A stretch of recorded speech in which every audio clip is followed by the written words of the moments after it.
نووسەر و ملیاردێری ئەمریکایی دانیال لۆبسکی دەڵێت کاتێک تۆ کەسێکی باشیت کەواتە تۆ شەڕ بە خەڵک نافرۆشیت، کاتێک تۆ کەسێکی زۆر باشیت کەواتە تۆ دژی شەڕ فرۆشتنیت. لە واشنگتنەوە سڵاوی زایاڵی داهێنانتان لێبێت. گەشتی ئەم جارەمان لە ئەمریکاوە بەرەو کوردستان دەڕوات و بە ئوسترالیا و ئەوروپا و ئەفریکاشدا تێدەپەڕێت.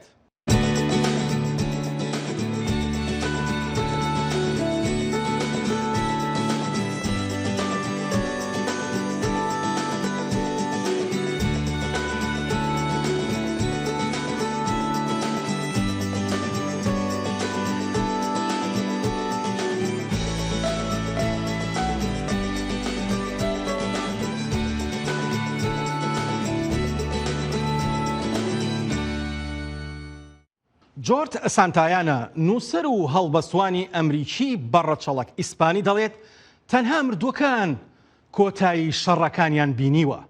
تۆ مەچۆ بۆ شەڕ قەسیدەیەکی ماردین ئیبراهیمە و ئامادەکردن و دەرهێنانی بۆ شانۆگەری هۆرێن غەریبە. هاوکات سۆ مارکەتین بەرەمێنانی شانۆنامەکەی لە ئەستۆ گرتووە. بەرهەمەکە بە هاوکاری بەڕێبەرایەتی گشتی ڕۆشنبیری و هونەری سلێمانی بەشی شانۆیە. ئەکتەری سەرەکی پێشڕەو حسێنە، ڕووبار ئەحمەد تاهیر، عەبدولواحید و سەوسەن عومەر و هاوکات چەندین ئەکتەری دیکە. ئەم شانۆیە باز لە ژنان دەکات کە قوربانی یەکەمی جەنگن و لە نمایشەکەشدا ڕۆڵی سەرەکی دەبینن. لەبیرتە گرەومان لەسەر کوشتنی دیلەکانە کرد. پرۆمۆی نمایشێکە بە ناوی تۆمەچۆ بۆ شەڕ. تۆمەچۆ بۆ شەڕ تازەترین شانۆی بەشێک لە هونەرمەندانی شاری سلێمانیە کە ناوەڕۆکەکەی لە بەرهەمێکی ئەدەبی ماردین ئیبراهیمەوە وەرگیراوە کە باس لە لێکەوتە خراپەکانی جەنگ دەکات لەسەر کۆی ئەو کۆمەڵگانەی بە دەرنین لە جەنگ و توندوتیژی. ئەم نمایشە لەسەر ئەو برین و هەڵکۆڵین و توندوتیژیەیە کە شەڕ لەسەر جەستەمان، لەسەر کۆمەڵگا، لەسەر پەیوەندی ئینسان و شوێن، پەیوەندی مرۆڤ و تاکەکانی دەوروبەری. ئەمە ئەو زەمینەیە، ئەو دنیاە کە چیرۆکەکانی ئەم نمایشەی تیا ئەجوڵێن. ژنان ڕۆڵی سەرەکی لە شانۆییەکە دەگێڕن وەک قوربانی یەکەمی بەرهەمی جەنگ. دەیانەوێت ئازارەکان و هەستی ژنانی قوربانی جەنگ نمایش بکەن. دەوری کچە گەورەی ماڵەکە بینم، ماڵی ڕافایل و کراسڕەش لە ناوداقەکەیە. شانۆیەکە بە شێوەیەکی گشتی باز لە شارێکی وێرانبووی دوای جەنگ ئەکات.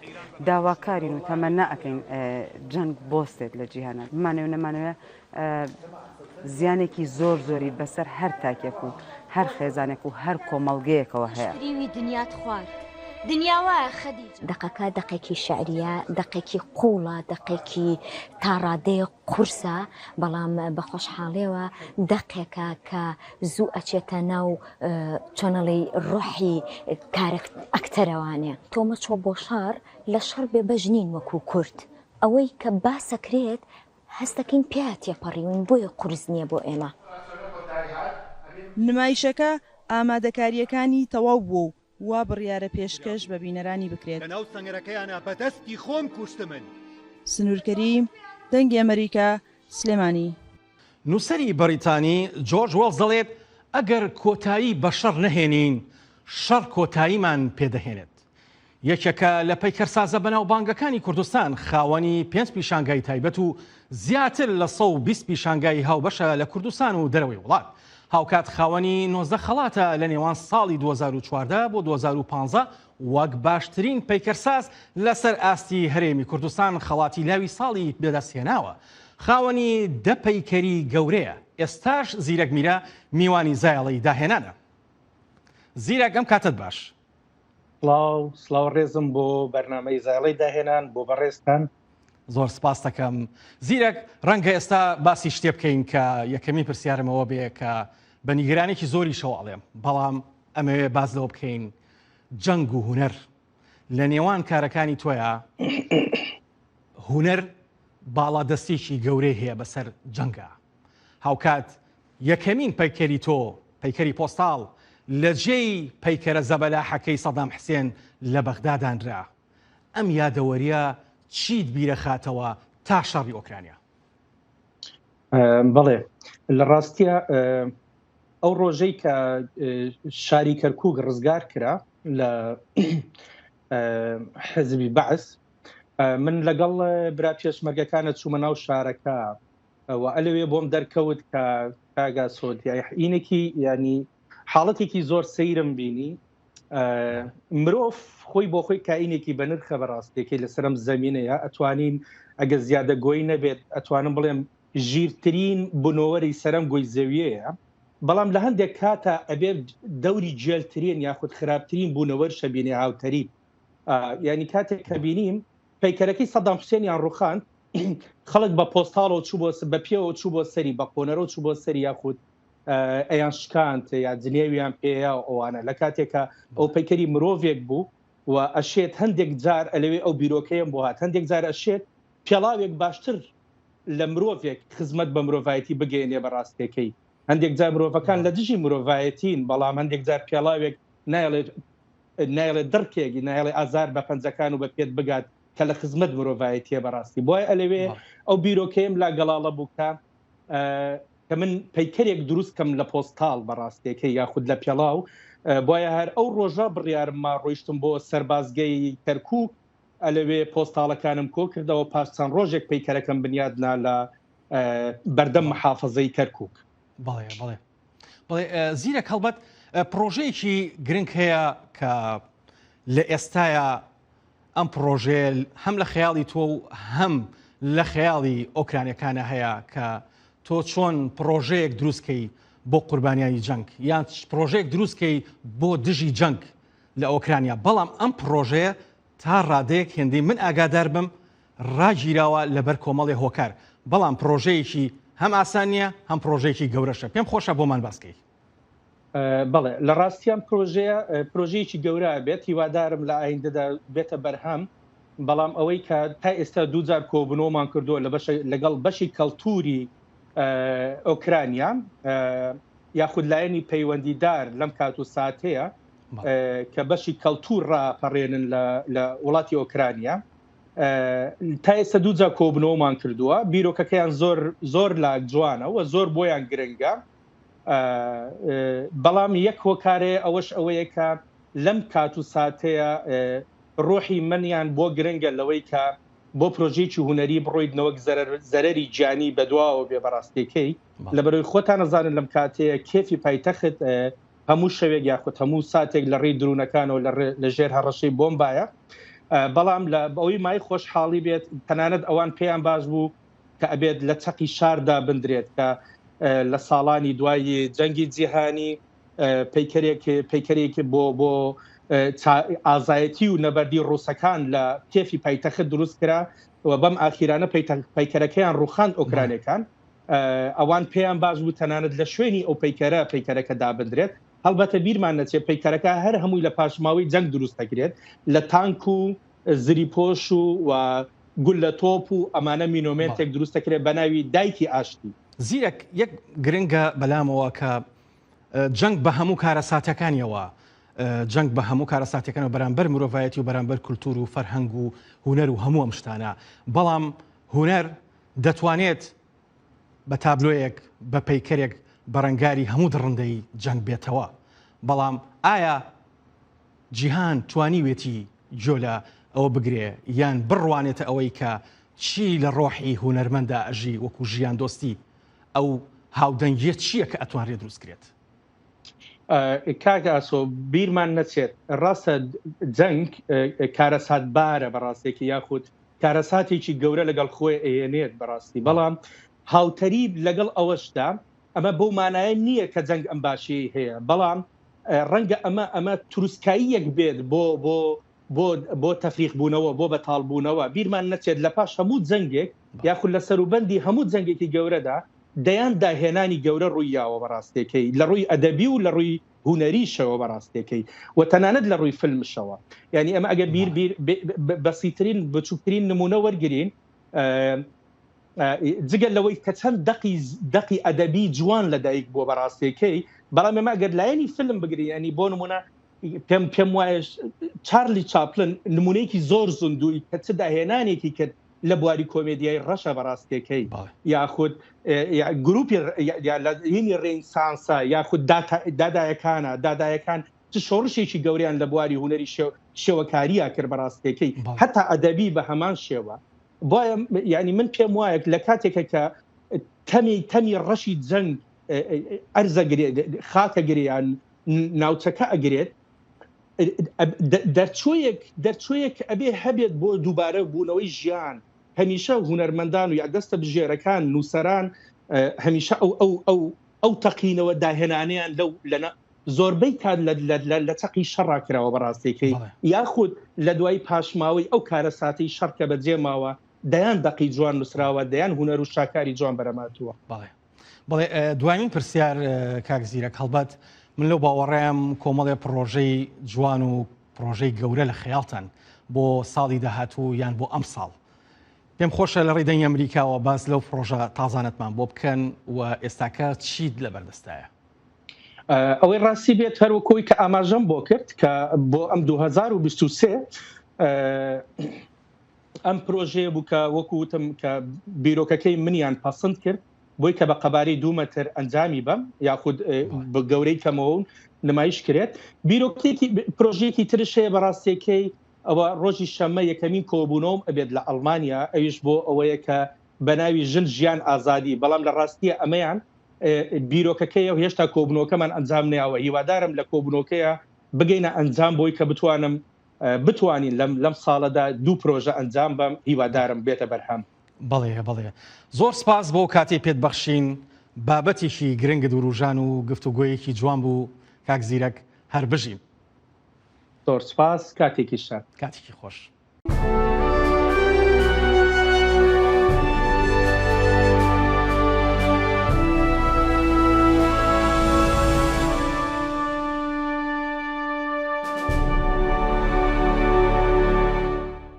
لە نیویۆرکەوە دەڕۆین بەرەو بەرەکانی پێشەوەی مەرگ لە ئۆکرانیا پیشانگای هونەری گەشتیاری ئایکۆنەکان لەسەر سندوقی چەک و تەقەمەنی لە سەرەتای ئەم مانگەدا لە شاری نیویۆرک کرایەوە و کارەکانی چەندین هونەرمەندی ئۆکرانیا بە شێوەیەکی هێماگەری باز دەزاڵبوونی ژیان دەکات بەسەر مەرگدا.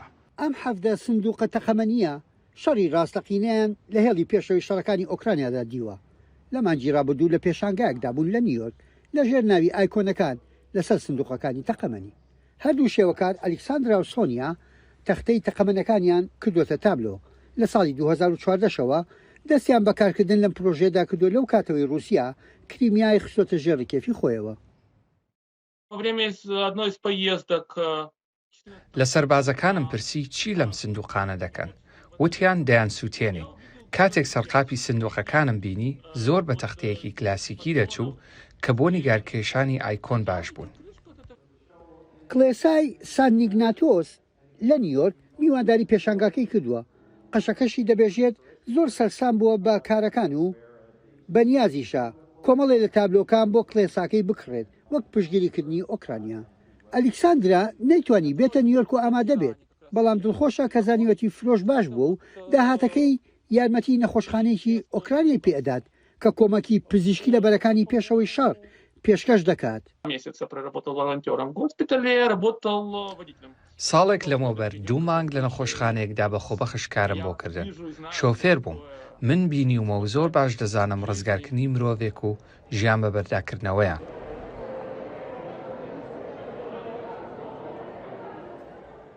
پێشانگاکە تابلۆی تازە کێشراوی تێدا بوو کە لایەن ئەلیکساندرا و سۆفیای هاوسەری و کێشرا بوون. هەندێکیشیان لە کارەکۆنەکانیان کە لە مۆزەخانەکانی ئەمریکاوە کۆکرابوونەوە. خەڵک بێزار بووە لە بەزەی هاتنەوە. ئەو جەنگەش زۆر ئەستەما. پێویستە مرۆڤەکان بە ئاگا بهێنینەوە. پێویستە واقعەکەیان وەبیر بخەینەوە. لەم پێشنگایەدا ببینە چۆن سندوقەکانی تەقەمەنی کراونەتە ئەو شاکارە هونەریە جوانانە. هەندێک لە سندوقەکان سوتاون یان کون بوون بە فیشک. هەندێکیان شکاون کە هەمووشیان نمایشی زەبر و زەنگێکی ڕاستەقینەی جەنگەکات. هەندێک لەو تابلۆیانە لە هێڵی پێشەوەی شەڕ لە باخموت کێشاومن. هەر بەڕاست هەندێک لە کارەکانی ئەوێم ناو نابوو قەدیسەکانی هێڵەکانی پێشەوە. ئامانجی پێشانگاکە تەنها ئەوە نەبووە کە خەڵکی نیویۆرک بەم ئایکۆنانە ئاشنا بکەن، بەڵکو ئامانجیان فرۆشتنی هەندێک لە تابلۆکانیشە بۆ یارمەتیدانی نەخۆشخانەیەکی خۆبەخش لە ئۆکرانیا. یحیا بەرزنجی دەنگی ئەمریکا بۆ راپۆرتی نینیا ڤیشینفا لە نیویۆرکەوە. با بڕۆین بەرەو چیلی. لە ڕۆژی میراتی فەرهەنگی وڵاتی چیلیدا دامەزراوە و مۆزەخانە و ڕێکخراوەکان لە سەرانسەری ئەو وڵاتەدا و لە کۆشکی سەرۆکایەتی لامۆنێدا دەرگاکانیان بەڕووی خەڵکدا کردەوە بۆ ئەوەی باشتر لە مێژوو شارستانی کۆمەڵگەکەیان تێبگەن. هەزاران هاوڵاتی چیلی لەم هەفتەیەدا بۆ ئاهەنگگێڕان بە بۆنەی ڕۆژی میراتەوە ڕژانە سەر شەقامەکانی ئەو وڵاتە. ڕۆژی میرات ڕۆژێکی تایبەت بە بەرزنرخاندن و پاراستنی کولتوری چیلیە. لەم بۆنەیەدا چەندین چالاکی ئەنجام درا بۆ ئەوەی لە ڕێگەیانەوە خەڵکەکە لە هەمەجۆری مێژوویی و تەلەرسازی گەلەکەیان ئاگادار ببنەوە و چێژی لێوەربگرن. ڕۆژی میرات ئاهەنگێکی ساڵانەیە کە لەلایەن وەزارەتی ڕۆشنبیری و هونەر و میراتی وڵاتی چیلیەوە ڕێک دەخرێت و هەڵدەدرێت لە ڕێگایەوە چێژوەرگرتن، زانین و بیرکردنەوە لە میراتەکانی ئەو وڵاتە پێش بخەن. لەم ڕۆژەدا داوا لە سەرجەم دامەزراوە و ڕێکخراوەکانی وڵات دەکرێت بۆ ئەوەی بە خۆڕایی دەرگاکانیان بەڕووی خەڵکدا بکەنەوە و دەستکەوت و سامانی وڵاتەکە بخەنە بەردیدەی گشتی. کردنەوەی ئەم شوێنە گشتیانە زۆر گرنگە. هەموو شوێنانەی کە بە شێوەیەکی ئاسایی داخراون یا بەشێکن لە کەرتی تایبەتی لە ڕۆژێکی لەم شێوەیە و بە تایبەت بۆ منداڵان دەکرێنەوە.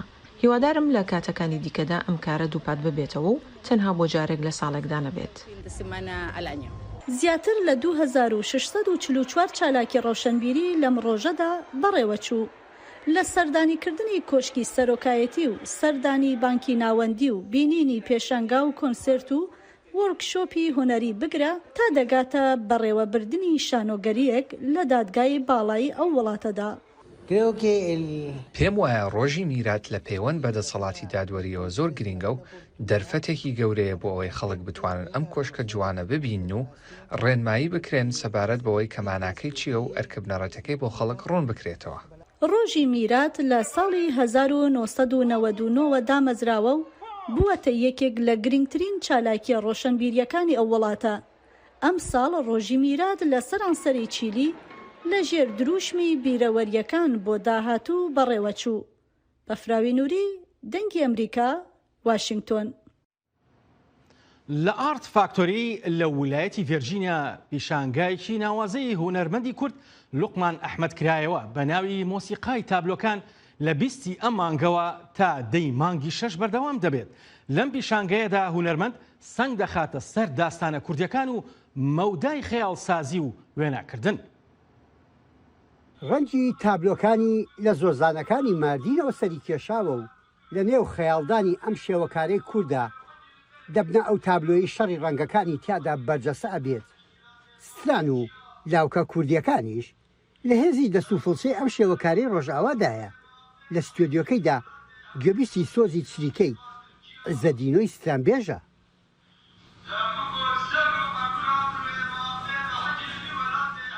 پیشنگایك تایبەتش بەرگ و مسترانە کوردی ئەف داستانە بناو سترانە کوردی هاتی کو بەحسا ئەڤینداریە دکە شەڕ بەحسا قەهرەمانیا کووردا دکە تێکچوونا کووردا دکە دوان داستانات هاتی مەخواست کە زوان داستانە بکەن تابلۆ.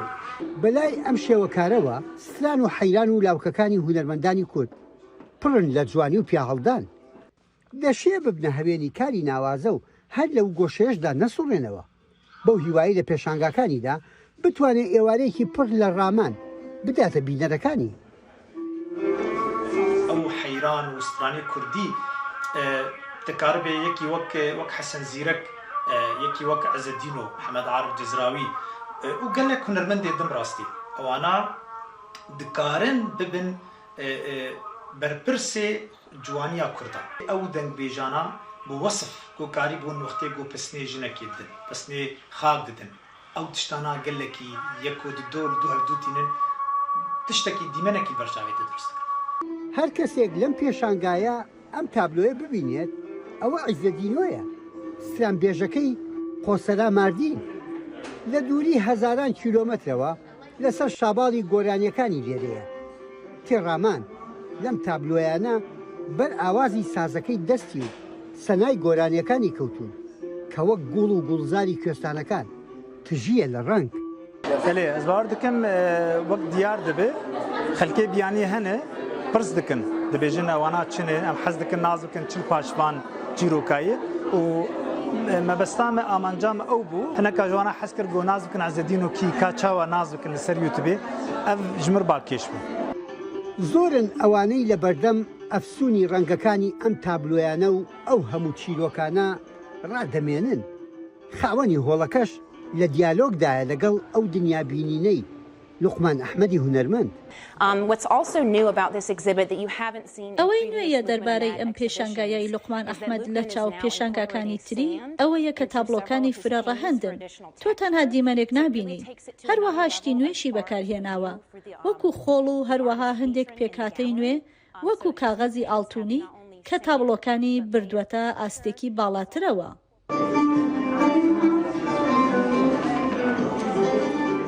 شریکەکانی عزەدینۆی سترانبێژ وەک پاساریەکی سنوور بڕە لە خەیاڵ و دەست و فڵچەی ئەم شێوەکارەدا بووە و ڕنگ و دەنجی ئاوێزانی یەکتر کردووە. ئاخر کاتێک لاوک و سترانەکان پڕ بن لە ناساندن و ڕامان ئیدی چۆن ناگەڕێینەوە بۆ کەژەکانی ماردین و نیشتیمان. یەحیا بەرزنجی دەنجی ئەمریکا شاری مەناسس لە ڤێرجینیا. فیلمی هندی لە هەموو جیهاندا هەوادارێکی زۆری هەیە.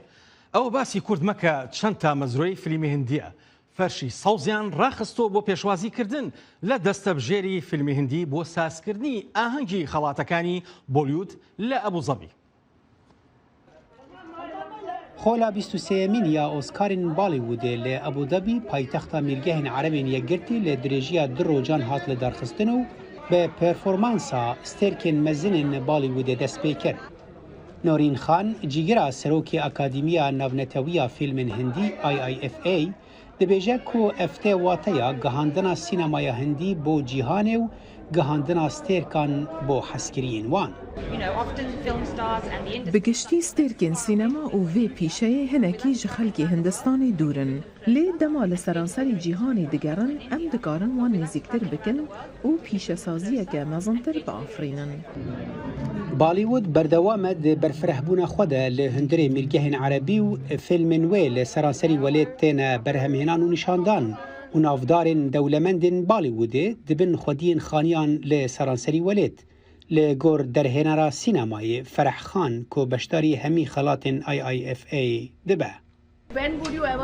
Ma dêvekengî derfetek bibe ku Selman Xan, Şahrûxan û her kesî ji nêz ve bibînin. Ji ber vê yekê ez dibêjim ew ê rêyeke giring be ji bo girêdana cîhanê bi Bollywood re.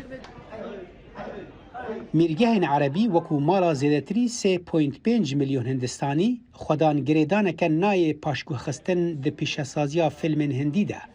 Stranbêj Sokbîr ku ahengek li wir pêk anî dibêje ev merasîma salane di heman demê de ji navdarên Hindî re jî fersendeke ku bicivin.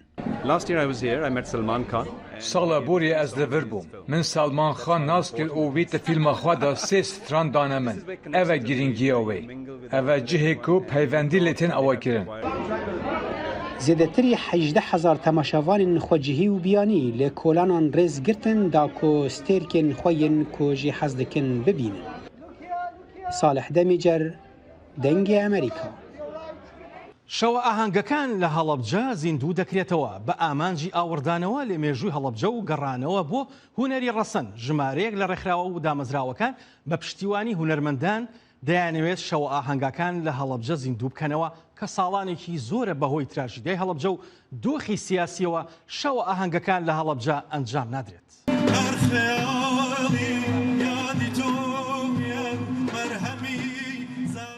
شەوە ئاهەنگ و کۆبوونەوە خێزانیەکان و گۆرانی و مۆسیقا بەشێکی دیاری مێژووی هەڵەبجە بوون. لە ڕابردوودا دۆخی سیاسی و ڕوودا و تراژیدیەکان بربەست بوون لە بەردەم ئەم شەوە ئاهەنگانەدا، بەڵام ئێستا پەرەیان پێدەدرێتەوە. لە دوای ڕاپەڕینەوە کۆمەڵەیە کێشە و شەڕ و ئاژاوە کەوتە ناوچەی هەڵەبجە و هەورامانەوە ئەمە بوو بۆ هۆی ئەوەی کە وەکو بڵێ دابڕانێک دروست بێت لە دروستکردنی ئەم جۆرە ئاهەنگانە بە تایبەتی ئاهەنگە خێزانیەکان بە شەودا.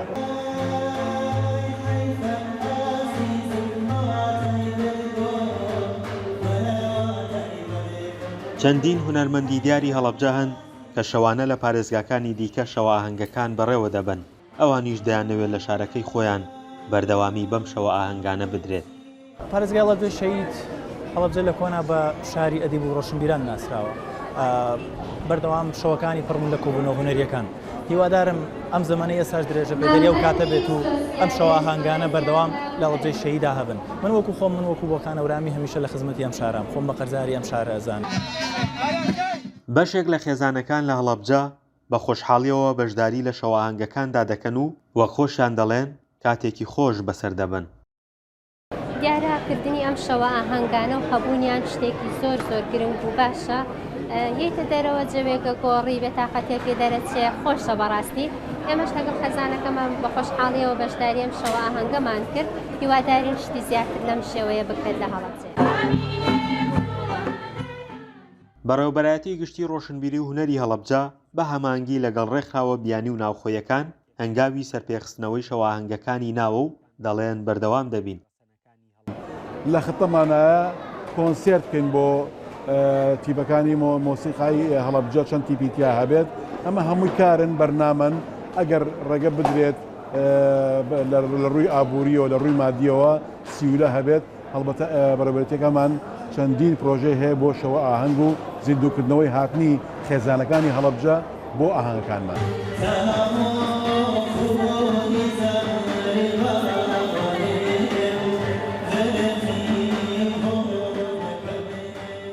هەڵەبجە لە مێژوودا شاری شاعران و هونەرمەندان بووە. لە ڕابردوودا چەندین چالاکی هونەری و شەوە ئاهەنگی تێدا ئەنجام دراوە. ئێستا هونەرمەندان و ڕێکخراوەکان دەیانەوێت پەرە بەو لایەنەی هەڵەبجە بدەنەوە. فەرحان هەورامانی، دەنگی ئەمریکا، هەڵەبجە. باوکم بە بێدەنگی هونەرمەندێکی شێوەکار بوو. هەمیشە دەیوت تووڕەیی چرای بیرکردنەوە و خۆشەویستی و ئاشتەوایی دەکوژێنێتەوە. لەبەر ئەوە تووڕەیی ترسناکە تا زایڵێکی دیکە و داهێنان و جوانێکی دیکەی جیهان ماڵەوە.